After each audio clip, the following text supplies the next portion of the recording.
1940 жылы 6 шілдеде Іле Алатауының бауырындағы Үшқоңыр жайлауында Әбіш пен Әлжан Назарбаевтардың шаңырағында көптеген күткен ұл өмірге келді. Оған әке-шешесі Нұрсұлтан деп ат қойды. Нұрсұлтан Назарбаевтың әкесі Әбіш 1903 жылы Алатаудың бөктерінде Назарбай бидің шаңырағында өмірге келді. Әбіш Назарбаев көңілді, қадірлі адам болды. Ол тек қазақ тілінде ғана емес, орыс және балқар тілдерінде еркін сөйлейтін. Әбіш қазақ және орыс әндерін беріліп айтатын, әңгімелескен адамын зейін қойып тыңдап, пайдалы кеңес бере білетін. Әбіш Назарбаев 1971 жылы қайтыс болды. Нұрсұлтан Назарбаевтың анасы Әлжан 1910 жылы Жамбыл облысы Қордай ауданы Қасық ауылындағы молданың отбасында дүниеге келді. Жарқын жүзді Әлжан ұлын үлкенді құрметтеуге, сыйлауға баулды. Оның ұлттық дәстүрлерге, ән жырларға, салт ғұрыптарға құштарлығын оятты.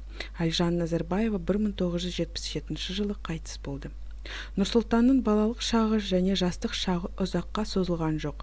Мектепті бітіріп 18-ге таяған Нұрсұлтан өз қатарластары арасында терең біліммен, ой өрісінің кеңдігімен ерекше көзге түсті. Сол кезде оның тағы бір қыры ашылып, прагматизмге қадам басты. Теміртаудағы металлургия комбинатының құрылысына комсомолдарды жинап жатқан білген соң, Нұрсұлтан металлург болуға бел буды.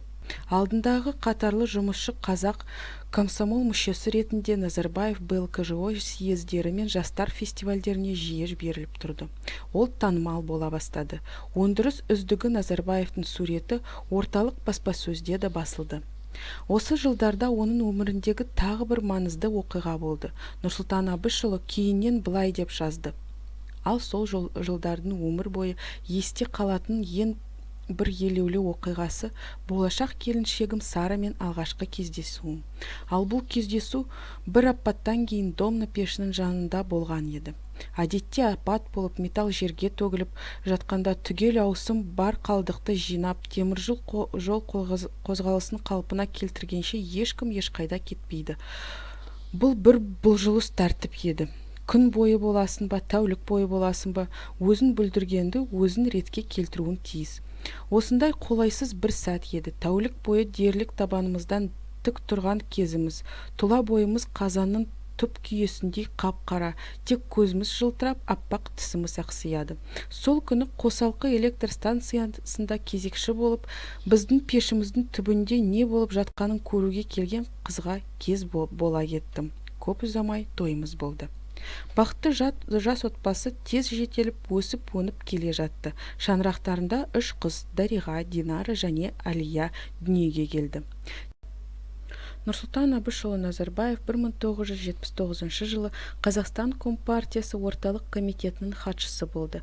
1984 жылы 44 жасында Қазақ КСР министрлер кеңесінің төрағасы болып тағайындалды. Қазақ КСР Компартиясының орталық комитеті 1989 жылғы 22 маусымда бірінші хатшы лауазымына Нұрсұлтан Назарбаевты сайлады. 1991 жылғы 1 желтоқсанда республика президентінің алғашқы бүкіл халықтық сайлауы өтіп, оның барысында Назарбаев сайлаушыларына толық қолдауына ие болды. Қазақ КСР жоғары кеңесі 1991 жылы 10 желтоқсанында Қазақ КСР атауын Қазақстан Республикасы деп өзгерту туралы заң қабылдады және Қазақстан президентін ұлықтау рәсімін өткізді. 1991 жылғы 16 желтоқсанда Қазақ КСР жоғары кеңесі республикасының мемлекеттік тәуелсіздігін жария етті. Нұрсұлтан Назарбаев тәуелсіз Қазақстан Республиканың президенті қызметіне кірісті. Тәуелсіз Қазақстанның жаңа дәуірі басталды.